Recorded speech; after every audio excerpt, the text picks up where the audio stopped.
사람은 누구나 실수를 하고 죄를 지을 수 있습니다. 만약 한 번도 실수한 적이 없고 죄를 지은 적이 없다고 말한다면 어느 누구도 믿지 않을 겁니다. 새빨간 거짓말이니까요. 인간은 실수를 통해 배우는 것이 상당히 많기 때문에 실수가 무조건 나쁜 것은 아닙니다. 따라서 실수를 안 하려고 하기보다는 적게 하려고 하고 실수를 되풀이하지 않는 것이 삶의 지혜일 것입니다. 또한 우리 모두는 죄인이기 때문에 하나님의 은혜와 용서가 필요합니다. 사실 가장 좋은 것은 아예 처음부터 죄를 짓지 않는 것이겠지요. 우리의 마음을 매 순간 성령께 맡기면서 세상의 허탄한 것에 마음을 빼앗기지 않고 죄를 짓지 않는 것, 그리고 일시적인 죄의 쾌락보다는 하나님을 더 즐거워하고 하나님께서 맡겨주신 사명에 집중하는 것, 이렇게 사는 것이 복된 삶일 것입니다. 하지만 안타깝게도 우리는 불완전한 존재입니다. 마음으로는 성령의 법으로 살아가기를 원하지만 육신이 연약해서 범했던 죄를 또다시 짓게 되는 경우가 너무나 흔합니다. 이런 점에서 늘 성령께 의지하며 죄의 자리에 서지 않으려고 노력하는 것만큼 중요한 것이 있습니다. 그것은 죄를 지었을 때 어떻게 빨리 돌이키고 회개해서 회복할 수 있느냐는 것입니다. 오늘 함께 읽은 본문 말씀 사무엘하 12장 13절에서 23절 말씀, 다윗의 죄가 나단에 의해 드러났을 때 어떻게 회개해서 영적으로 회복되어 갔는지를 보여주고 있는데요.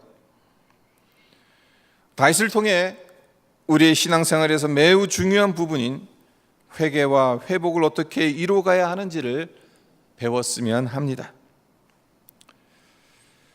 제일 먼저 오늘 본문에서 다윗이 죄를 직시하며 시인하였다는 것을 우리 모두 주목했으면 합니다. 대부분의 사람들은 죄가 드러나면 솔직히 시인하지 못하고 변명을 하거나 숨기기 바쁩니다. 이것이 우리 인간의 본능입니다.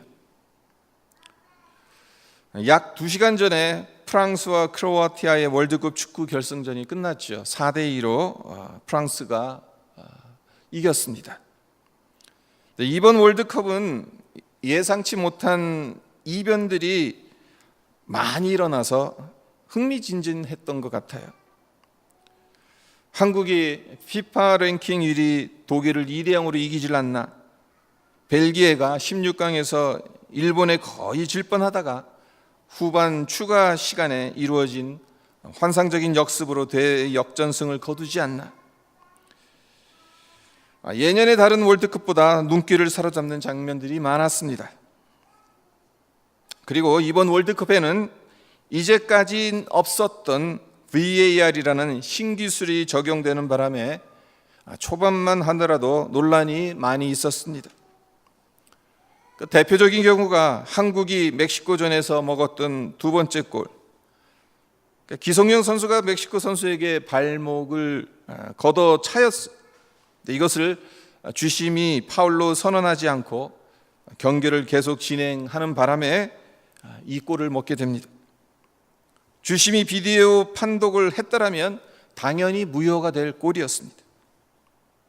하기야 독일과의 경기에서 김영건 선수가 첫 번째 골을 넣었을 때 부심이 오프사이드 판정을 내렸지만, 그래서 무효가 될 뻔했지만 VAR 덕분으로 유효골로 인정받기도 했지요. 그런데 비디오 판독 시스템인 VAR이 도입되므로 긍정적인 효과도 있었던 것 같습니다. 바로 헐리우드 액션들이 눈에 띄게 줄었다는 것인데요.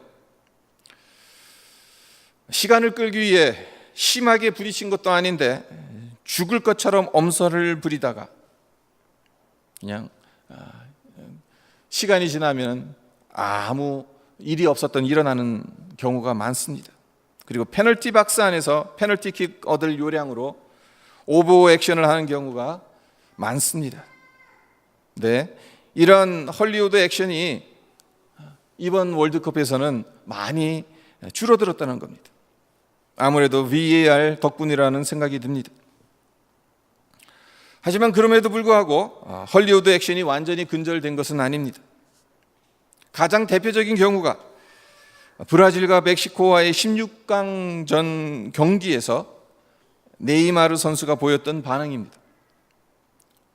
멕시코 선수가 네이마르 선수의 발목을 살짝 밟고 지나갔어요. 별거 아닌 것처럼 보였어요. 근데 뼈가 부러진 것처럼 대굴대굴 구르면서 시간을 계속 끄는 거예요. 나중에 경기가 속게 되니까 언제 그랬냐면 그라운드를 누비는 장면이 고스란히 카메라에 담겨서 전 세계에 중계되었습니다. 이 장면을 보면서 백주에 그것도 수십억 명이 보고 있는데 어떻게 저런 행동을 태연히 할 수 있을까? 저게 사람의 본성이구나, 그런 생각을 해봤습니다. 그렇습니다. 인간은 죄나 잘못을 본능적으로 숨기거나 그럴듯한 변명으로 덮으려 합니다. 다윗 역시 예가 아닙니다. 하나님께서 나단을 보내셔서 그의 죄를 드러내시기 전까지 그 기간이 밧세바와 동침하고 그리고 나단을 보내신 그 갭이 9개월이거든요. 근데 그 9개월 동안 다윗은 어떻게든 그가 저지른 죄를 숨기려고 했다는 거예요. 하나님 앞에 회개하지 않고.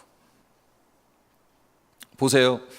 밧세바와 동침하는 죄를 보면서 밧세바가 임신했다는 사실을 알게 되니까 어떻게 합니까? 전투 중인 밧세바의 남편 우리아를 불러내 휴가를 주고 그의 아내와 동침하게 해서 밧세바의 임신이 우리아로 말미암은 것처럼 보이도록 계획합니다. 하지만 우리아는 전장에서 전우들은 고생하고 있는데 자신은 편하게 아내와 동침할 수 없다며 밖에서 자죠. 다윗의 계획이 뒤틀린 셈입니다. 그렇다면 여기서 멈춰야 하잖아요. 하지만 다윗은 멈추질 않습니다. 전장으로 돌아가는 우리아의 손에 요압에게 보낼 편지를 쥐어줍니다. 우리아를 전장에서 죽게끔 하라는 비밀 지령이었고 요압은 충실하게 이 계획을 실행해서 우리아가 전투에서 죽게 됩니다. 작은 죄를 덮기 위해 더 큰 죄를 범하였던 겁니다. 하지만 그렇게 했다고 해서 완전 범죄가 되었습니까? 그의 죄가 덮어졌습니까? 하나님께서 나단 선지자를 통해 다윗의 죄를 밝히 드러내시지 않습니까? 근데 여기서 아주 중요한 게 하나 있습니다. 이 순간에 다윗이 어떻게 반응하느냐에 따라 그의 남은 인생이 바뀔 수도 있다는 겁니다. 끝까지 변명을 하거나 자기 권력을 이용해서 자신의 치부를 드러낸 나단 선지자를 쳤다면 다윗은 사울처럼 하나님으로부터 버림을 받았을 것입니다. 하지만 13절 상반절을 보세요. 그의 죄가 드러나자 다윗이 어떻게 합니까? 다윗이 나단에게 이르되 내가 여호와께 죄를 범하였노라. 변명하지 않았습니다. 단도직입적으로 내가 여호와께 죄를 범하였노라고 그의 죄를 시인합니다. 다윗이 처음부터 이렇게 했으면 훨씬 좋았겠지만 그래도 그의 죄가 드러나게 되었을 때 변명하지 않고 시인했다는 게 얼마나 다행인지 모릅니다.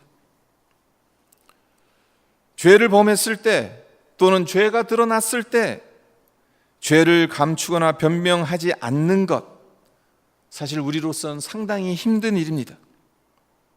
하지만 하나님께 죄를 범하였다고 시인해야 살 길이 열리는 겁니다.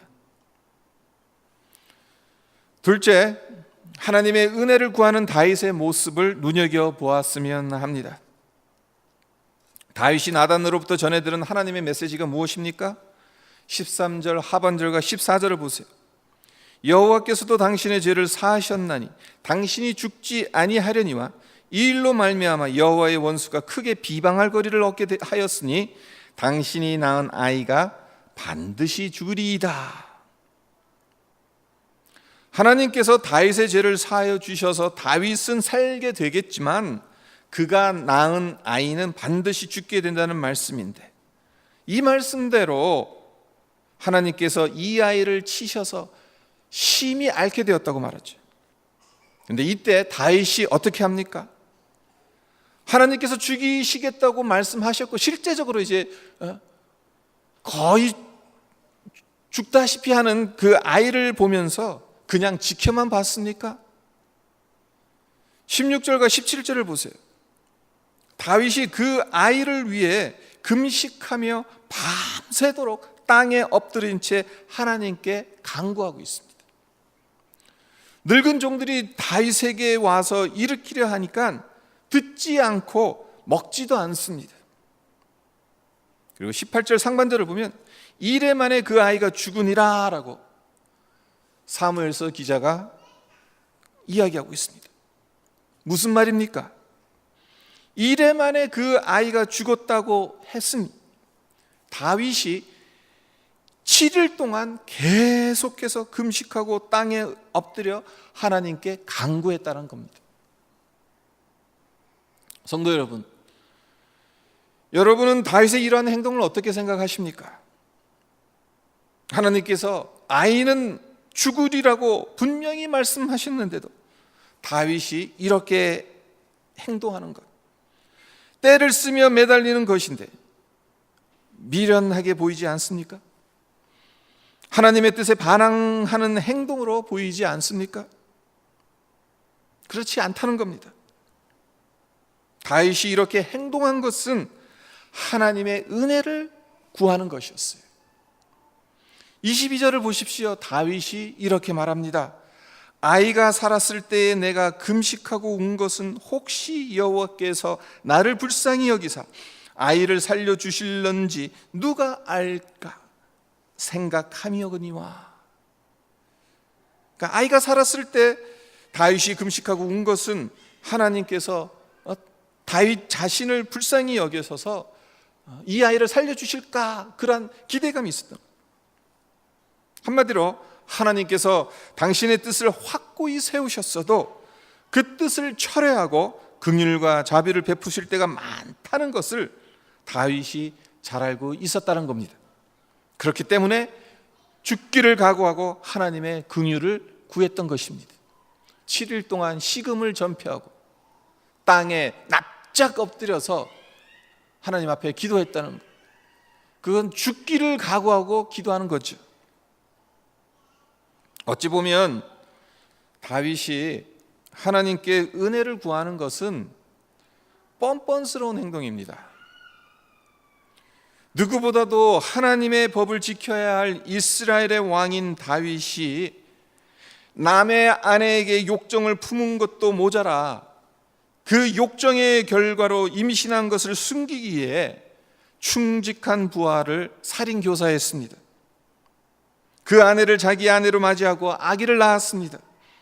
그리고 그 아이가 죽게 되니까 살려달라고 하나님께 은혜를 구합니다. 얼마나 뻔뻔합니까? 낯짝이 없어도 이렇게 없어도 되는가 싶을 정도입니다. 하지만 여기엔 다윗에게서 배워야 할 매우 중요한 영적 진실이 있습니다.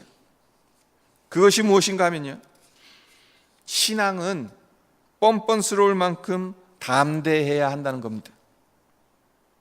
하나님 앞에 나아가는 것이 죄송스럽고 부끄럽게 느껴진다고 해서 은혜 구하는 일을 포기해서는 안 된다는 것입니다. 그럴수록 더 담대하게, 더 뻔뻔하게 하나님의 은혜를 구해야 한다는 겁니다. 네, 우리에겐 담대하게 하나님 앞에 나아갈 수 있는 믿음의 특권이 있습니다. 예수님의 보혈 공로를 힘입어서 하나님 보좌 앞에 어떤 문제, 어떤 형편, 어떤 죄와 잘못도 내어놓고 하나님의 은혜를 구할 수 있는 믿음의 특권이 있습니다. 우리 모두 이 특권을 활용하시기를 바랍니다. 세 번째, 다윗이 죄의 문제를 해결하는 데 있어 하나님의 징계를 겸손히 받아들였다는 점을 주목할 필요가 있습니다. 다윗은 하나님의 긍휼을 얻기 위해 간절히 기도했지만 그의 기도는 끝내 거절되었습니다. 19절을 보십시오. 다윗이 그의 신하들이 서로 수군거리는 것을 보고 그 아이가 죽은 줄을 다윗이 깨닫고 그의 신하들에게 묻되 아이가 죽었느냐 하니 대답하되 죽었나이다 하는지라. 신하들로부터 아이가 죽은 것을 확인한 다윗, 그가 취한 행동이 무엇이었는지 20절을 보십시오. 다윗이 땅에서 일어나 몸을 씻고 기름을 바르고 의복을 갈아입고 여호와의 전에 들어가서 경배하고 왕궁으로 돌아와 명령하여 음식을 그 앞에 차리게 하고 먹은지라. 몸을 씻고 의복을 갈아입은 후 하나님을 경배하고 음식을 먹었다고 합니다. 다윗의 이런 행동 좀 의아스럽지 않습니까? 조금 전까지만 해도, 아이가 살아있을 때까지만 해도 식음을 전폐하고 아이 살려달라고 하나님께 애원했잖아요.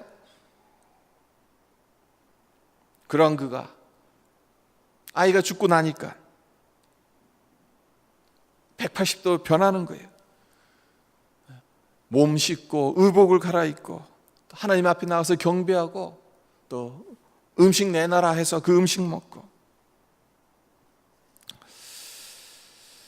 다윗이 이런 행동을 할 수 있었던 것을 우리는 볼 수 있어야 합니다. 왜 이런 행동을 했었느냐? 하나님께서 주신 징계를 겸손히 받아들였기 때문에 그렇게 할 수 있었던 겁니다. 하나님의 긍휼을 기대하며 그가 할 수 있는 최선을 다했지만 하나님께서 마음을 돌이키시지 않으니까 다윗은 겸손히 하나님의 징계를 받아들였습니다. 그리고 하나님께서 주신 삶과 사명에 집중하려고 몸을 씻고 하나님을 경배하고 음식을 먹었습니다.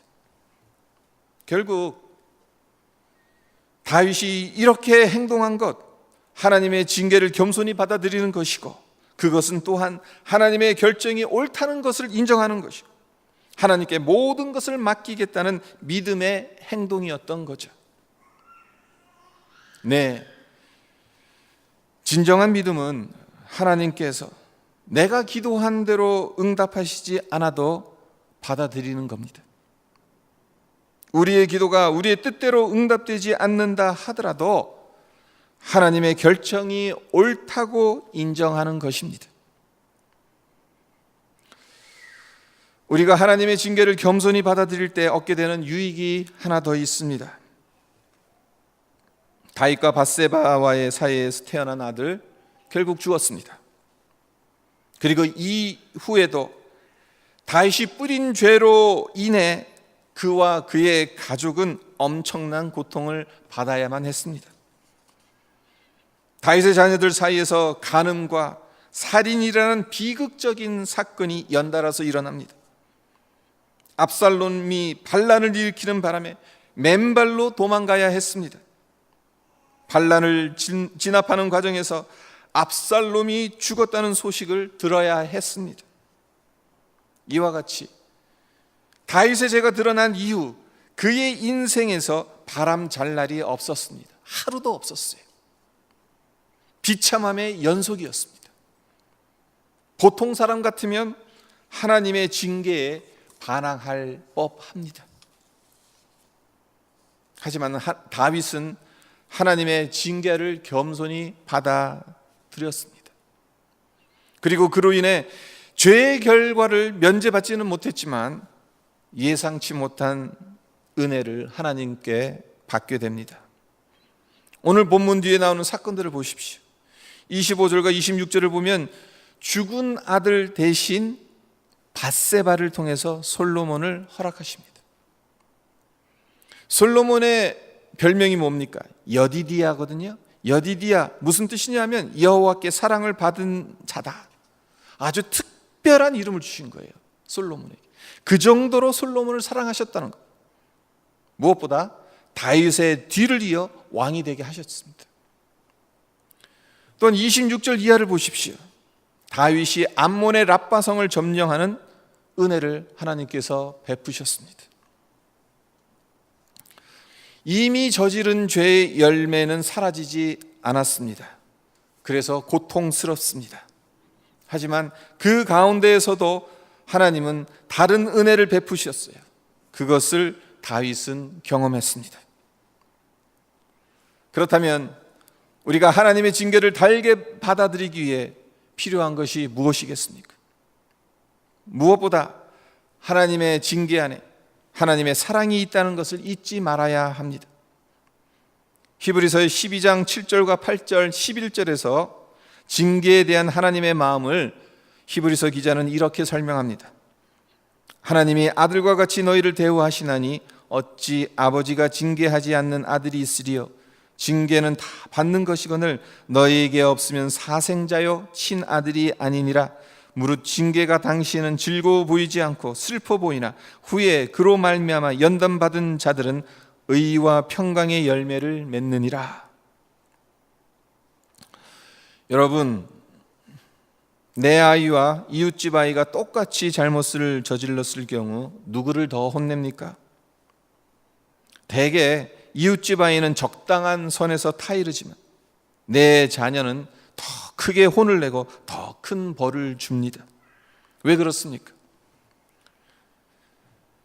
징계를 통해 내 자녀가 잘못을 깨닫고 바른 길로 가기를 원하기 때문입니다. 하나님의 징계도 마찬가지입니다. 하나님의 징계에는 목적이 있습니다. 우리에게 고통을 주기 위함이 아니라 죄를 버리고 복된 길로 돌아가게 하시기 위해 징계를 하시는 것입니다. 다윗은 이 사실을 누구보다도 잘 알았던 사람입니다. 열왕기상 1장을 보면 다윗이 나이가 많아 늙게 되니까 이불을 덮어도 몸이 따뜻하지 않는 거예요. 이것을 신하들이 알게 되었어요. 그래서 아비삭이라는 젊고 아리따운 처녀를 구해 다윗의 몸을 따뜻하게 만들어주는 잠자리 시중을 들게 하는 사건이 나옵니다. 그런데 생각해 보십시오. 아무리 늙어도 남자는 아리따운 여자를 보면 마음이 동하게 되어 있습니다. 하지만 다윗이 아비삭의 시중을 받기는 했지만 그와 잠자리를 같이 하지는 않았습니다. 이것이 뭐 그리 대단한 일인가라고 생각할 수도 있겠습니다마는 참 대단한 겁니다. 그 이유가 무엇입니까? 이전에는 다른 나라 왕들처럼 수십 명의 왕비와 첩을 두는 것도 성에 안 찼는지 남의 아내를 빼앗았던 다윗이었는데 집안이 콩가루가 되는 엄청난 징계를 받으면서 하나님의 사랑과 뜻을 깨닫고 그 죄를 끊어버렸음을 실제적으로 보여준 사건이기 때문에 그래요. 아비삭을 잠자리 시중 들게 한 신하들이 그렇게 했는데 그렇게 하지 않았다. 여자로 인해서 그러한 엄청난 징계를 받게 된 그것을 똑똑히 기억했기 때문에. 말씀을 맺겠습니다. 죄를 지으면 비록 죄 사함의 은총으로 다시 회복되기는 합니다만 그 과정에서 많은 고통 그리고 무엇보다 죄의 결과 받게 되는 징계로 고생할 수밖에 없습니다. 따라서 가능하면 죄를 짓지 않기 위해서 성령의 도움을 구하며 죄와 싸워야 합니다. 그러나 혹여 죄를 범하였다 하더라도 하나님의 보좌 앞에 예수님의 보혈을 의지해서 담대하게 나아갈 수 있는 믿음의 특권이 우리에게 있다는 것을 잊지 마시기를 바랍니다. 그리고 죄를 범한 결과 하나님으로부터 징계를 받아야 하겠지만 그 징계가 우리를 버리시려는 것이 아니라 우리를 살리기 위한 것임을 깨달아서 하나님의 징계를 겸손히 받아들이며 그 징계 속에 숨겨져 있는 하나님의 사랑과 뜻을 발견해 나가는, 그래서 다윗과 같이 결국에는 그 죄를 끊어버리는 우리 모두가 되기를 주님의 이름으로 축원드립니다.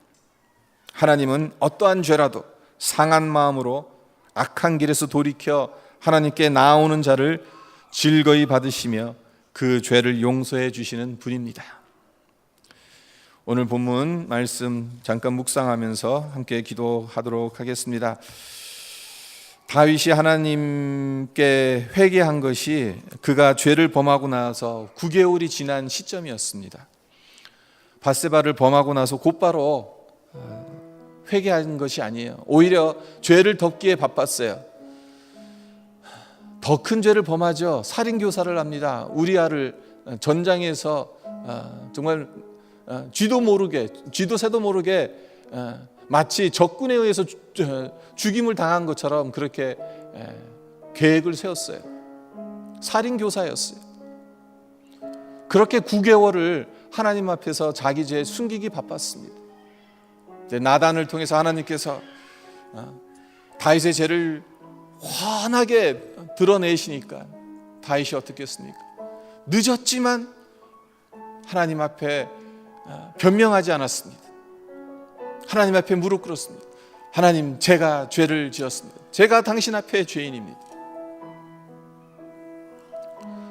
안 그랬으면 사울처럼 다윗 역시 하나님께 버림을 받았을런지도 모릅니다. 절체절명의 순간에 다윗은 옳은 결정을 했던 거죠. 그렇습니다. 우리가 죄를 범하였을 때, 아니면 죄가 드러났을 때 변명하거나 숨거나 덮거나 그것이 문제를 해결하는 것이 아니라는 것을, 하나님 앞에 온전히 그 모든 것을 고백하고 시인하고, 그것이 얼마나 중요하다는 것을 오늘 다윗의 이 모습을 통해서 우리가 배웠으면 합니다. 그리고 그 하나님이 여전히 정말 그 죄의 결과로 비롯되어진 징계, 그것은 여전히 다윗이 받아야 될 몫이었어요. 그 이후에 바람 잘 날 없는 다윗의 삶, 항상 그 다윗의 마음속에 이 정말 시커멓게 타들어가는 그 엄청난 고통을 안고 살아가야 했던 다윗, 그 가운데서도 하나님의 징계를 달게 받았던 다윗의 모습을 바라보면서